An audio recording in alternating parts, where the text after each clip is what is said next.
In today's video, I'm going to teach you how to organize your files and folders in Google Drive efficiently.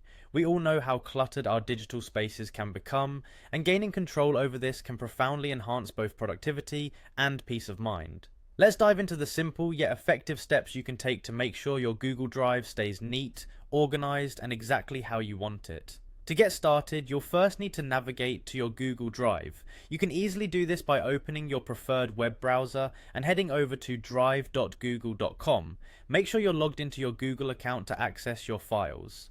Once you're in, you'll find yourself in the My Drive section, which is essentially your main hub for managing all your files and folders. Now that you're in My Drive, the next thing you want to do is understand how to sort your files and folders.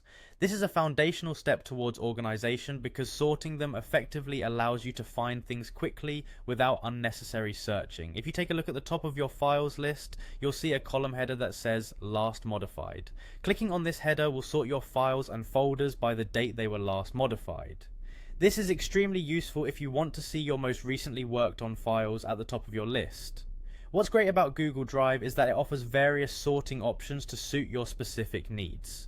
Once you've clicked on Last Modified, a small drop-down arrow will appear next to it, offering more detailed sorting criteria. For instance, you might choose Last Modified by Me if you're specifically looking to sort the documents that you have personally updated. This is particularly useful when you're working on collaborative projects and want to isolate your contributions.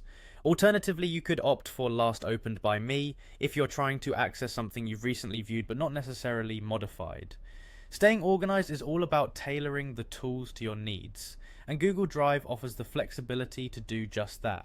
Whether you prefer to order your files by name, by who last modified them, or by when they were last opened, you have the power to set your files in a way that makes the most sense to you. And remember, you can always change the sorting order again at any time if your priorities shift. So there you have it, a straightforward process to bring some order to your Google Drive. By using these sorting techniques, you can ensure that your most important files are never more than a few clicks away. Enjoy your newly organized digital space, and thank you for joining me today.